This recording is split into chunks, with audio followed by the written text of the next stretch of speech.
Bismillahirrahmanirrahim. Assalamualaikum warahmatullahi wabarakatuh.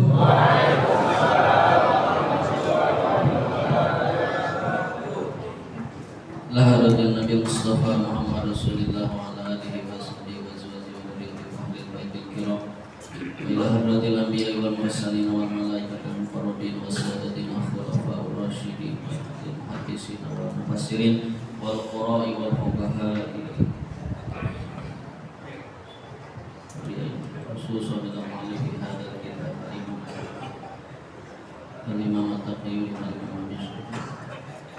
alladzi ta'alamna wa 'allamna mu'allafatihim naf'an mubarakan lana wa lidinika wa linnasi ajma'in wa nahussu hususan man shalla wa man tasaddaqa wa man ta'allama fi hadhihi al-masjid al-mashhuriyah syai'ulillahi lahumul fatihah. A'udzu billahi minasy syaithanir rajim. Bismillahirrahmanirrahim. Alhamdulillahi rabbil alamin arrahmanir rahim maliki yaumiddin iyyaka na'budu wa iyyaka nasta'in ihdinas siratal mustaqim siratal ladzina an'amta 'alaihim ghairil maghdubi 'alaihim waladdallin.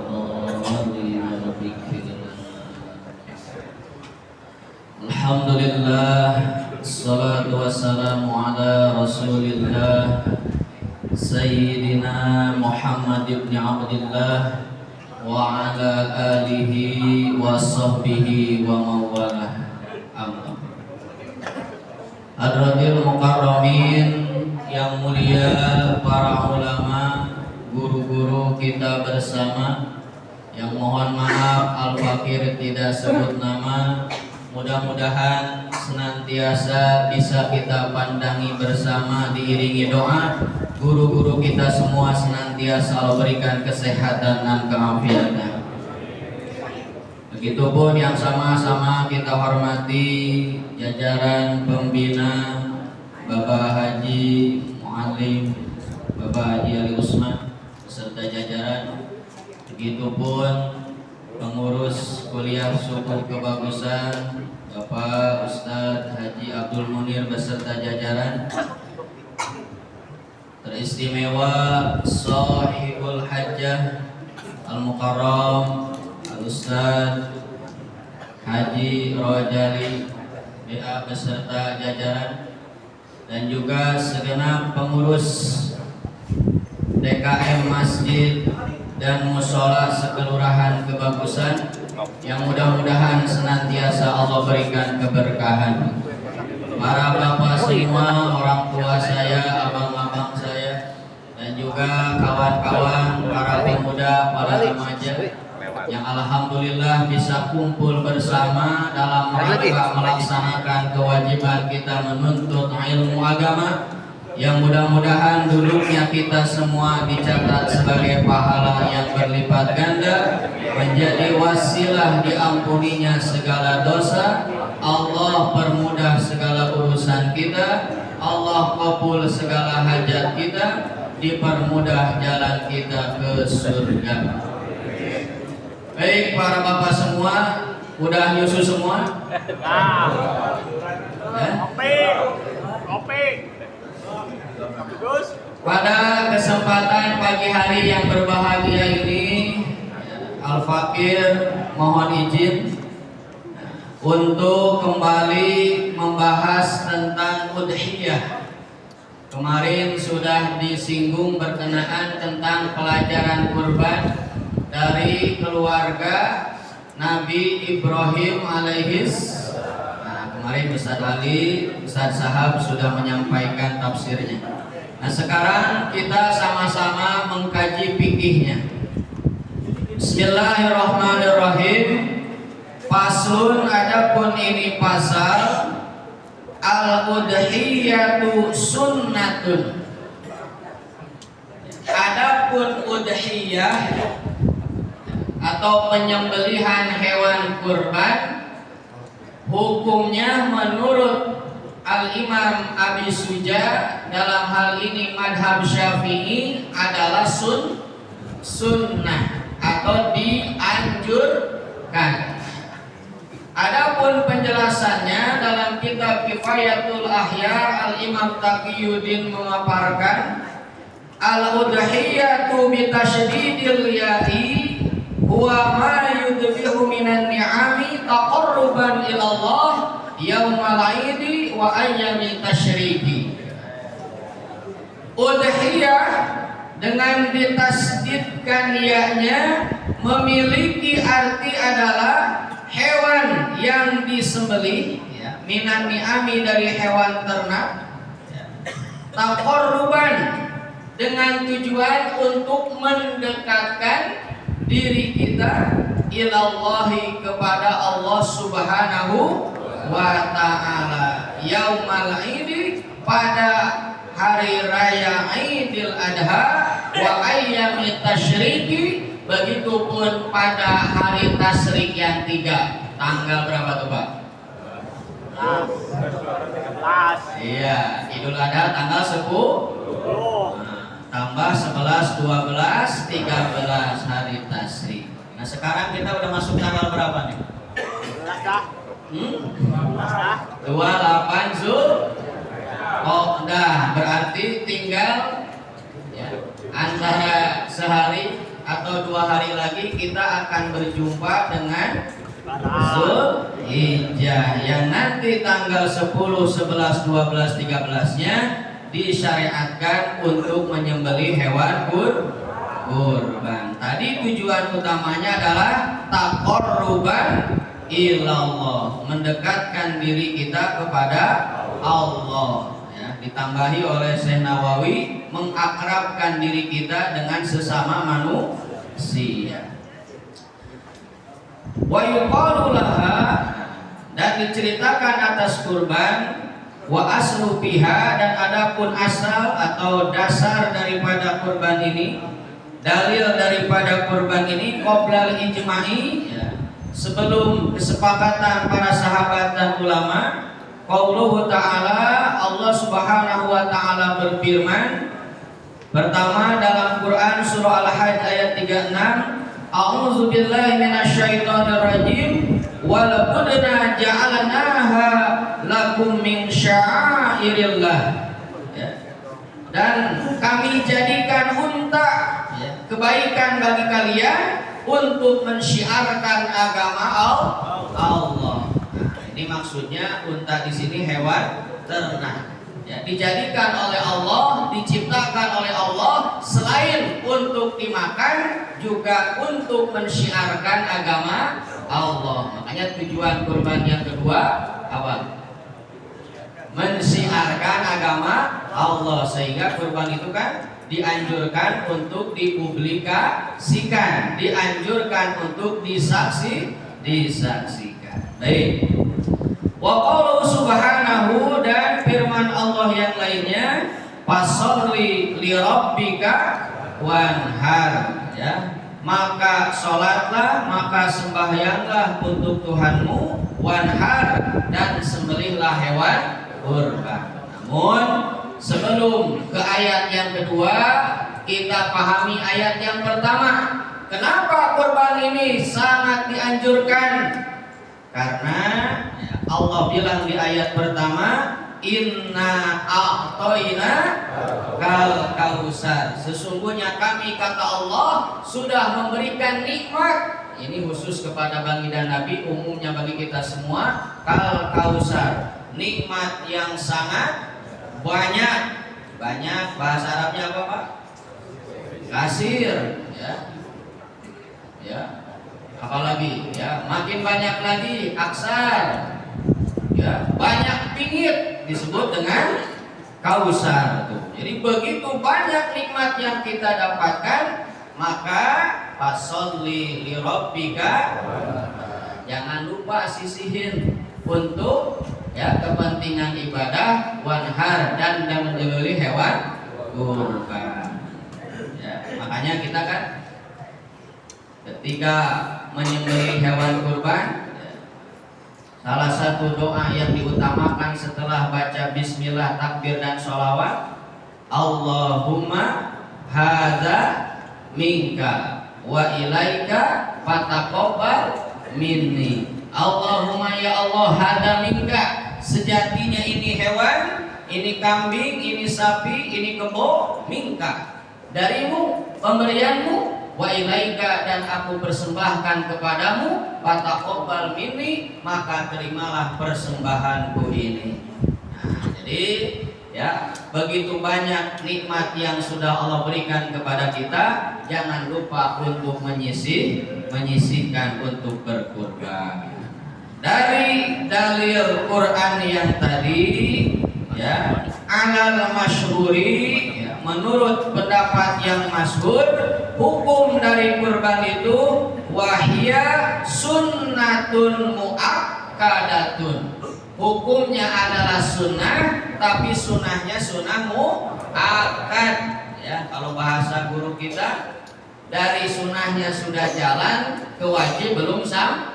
Nah, atau nisful wajib, ya, setengah wajib. Ini menurut pendapat masyhur, ya, yang diambil oleh Imam Syafi'i dan Imam Hambali. Adapun wadahaba Malik rahimahullahu ila wujubiha. Adapun Imam Malik berpendapat mewajibkan kepadanya. Termasuk di sini waqala Abu Hanifah radhiyallahu an yajibu 'alal muqimi bil balad. Imam Malik dan Abu Hanifah, ya, menghukumi kurban ini menjadi wajib. Pertama, bagi yang memiliki kesempatan dan kemampuan. Yang kedua, yang tinggal menetap di negeri tersebut. Sebagaimana dalam hadis Nabi dikatakan, man wajada sa'ah, ya, falam yudohi fala taqrabanna musallana. Barang siapa yang memiliki kesempatan dan kemampuan untuk berkurban tapi dia enggan, Nabi sindir, fala taqrabanna musallana. Ya udah, gak usah dekat-dekat ke masjid dan musolaku. Padahal kita disuruh mendekati masjid dan musola. Tapi karena kita enggan untuk berkurban, disindir oleh Nabi. Ya. Kita sudah paham anjurannya, kita sudah paham ilmunya, kita punya kemampuan dan kesempatannya, tapi enggan untuk berkurban. Ya udah, ya, gak usah dekat-dekat ke masjid dan musola. Tapi ini bahasa sindiran, ya, jangan dipraktekkan sama pengurus masjid. Misalkan ada orang kaya datang ke masjid, kurban nggak? Kayaknya enggak, nggak usah masuk, nggak usah dekat-dekat. Nggak gitu juga.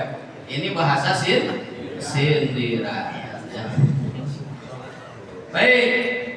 Nah, sebagaimana di sini, ya, ada hadis mengatakan umirtu bin nahri wa huwa sunnatun lakum. Nah, ini hukumnya sunnah muakkad. Sebagaimana Nabi bilang, aku diperintah untuk berkurban, akan tetapi sunat bagi kalian. Ya. Dalam hadis selanjutnya, kutiba alayya an-nahru, ya, diwajibkan kepadaku untuk berkurban, walaisa biwajibin alaikum, akan tetapi tidak diwajibkan bagi kalian. Sehingga, ya, jumhur ulama menyatakan kurban ini hukumnya sunnah muakkad. Wa fi sahih Muslim, dalam hadis sahih Muslim ada yang diriwayatkan oleh Sayyidah Aisyah, annahu alaihi salatu wassalam qala, idza ra'aitum hilalatil hijjah. Nah, ini nih persiapan kayak ini mau kurban semua enggak? Insyaallah. Nah, ini persiapin nih, karena kan tinggal sehari atau 2 hari lagi. Bagi yang mau berkurban, persiapkan, karena ada kesunahan yang harus kita siapkan. Idza ra'aitum hilalatil hijjah, ya, kalaulah di antara kalian melihat tanggal 1 Zulhijjah atau sudah mengetahui tanggal 1 Zulhijjah, wa arada ahadukum ayyudhiya, dan di antara kalian itu ingin berkurban, falyumsik an sya'rihi wa adfarihi, maka jagalah olehnya rambut dan kukunya. Nah, jadi kalau ada yang mau berkurban, kita berencana besok mau kurban, ketika masuk tanggal 1 dianjurkan jaga rambut kita, jaga kuku kita, nggak usah dipotong dulu. Kapan dipotongnya? Setelah berkurban. Ya, ini selain kita berperi kemanusiaan, juga kita berperi kehewanan. Karena hewan yang kita kurbankan nanti di hari kiamat akan datang. Ya, sebagaimana hadis Aisyah, ma'amilah ibna Adama amin. Bahwasanya tidak ada amalan manusia pada hari raya penyembelihan ahabbu ilallah, yang sangat dicintai oleh Allah, illa min hiraqatid dam, kecuali mengalirkan darah hewan kurban. Fa innahu ya'ti yaumal qiyamah, karena hewan yang dikurbankan nanti akan datang di hari kiamat, bikuruniha, lengkap beserta dengan kuku-kukunya, wa adlafiha, lengkap beserta dengan tanduk-tanduknya, wa asy'ariha, dan lengkap beserta dengan bulu-bulunya. Dalam hadis lain, wa fi kulli sya'ratin hasanah, dan dari setiap helai bulunya kebaikan demi kebaikan. Saking banyaknya pahala berkurban. Tuh makanya ya, menurut sebagian besar ulama dianjurkan bagi yang berkurban ya, jangan cukur rambut dulu, jangan gunting kuku dulu, nanti aja barunya. Ya, seperti orang yang melaksanakan ibadah haji, selesai rangkaian rukun dan wajib hari ditutup dengan tahallul. Masih ada waktu sih? Nah, baik. Tapi ini sifatnya anjuran Pak ya. Jadi jangan sampai misalkan kita kelupaan nih, makanya cukurnya dari sekarang. Ya, mumpung ada kesempatan ya, gunting kukunya dari sekarang. Jangan sampai nanti tanggal 5 Zulhijjah, tanggal 6 Zulhijjah rambut masih gondrong, gatal lagi. Ya, kuku masih panjang, hitam lagi. Nah, kira-kira mendingan dipotong atau didiemin? Nah, itu karena kan bertemu antara wajib dengan sunnah. Kita wajibnya apa? Menjaga kebersihan, ya, menjaga kesucian. Makanya tetap ya lebih baik dipotong kalau kasusnya kita lupa masih gondrong atau kuku masih panjang. Baik, masih ada waktu 5 menit. Nah, sekarang tinggal 4 menit. Wa yujzi'u fiha al-jada'u minadh-dhanni. Nah, ini berkenaan tentang usia yang cukup untuk dikurbankan. Ini harus diperhatikan ya. Jadi ada ketentuan usia. Para ulama sudah meneliti kelayakan tentang hewan yang mesti dikurbankan. Wa yujzi'u fiha al-jada'u minadh-dhanni, dan diperbolehkan untuk domba, untuk kambing yang gede ya, itu dikurbankan ketika sudah gugur gigi. Apa itu ya? Nah, udah papak katanya. Ya, kupak. Kalau dihitung oleh usia yaitu kurang lebih satu tahun. Nah, ini bagi kambing, domba yang ukurannya besar. Beda halnya dengan kambing kacang. Wasan niu minal maji. Adapun bagi kambing kacang, kalau bapak main ke Sasak Panjang itu banyak ya di halaman rumah. Udah kayak ayam.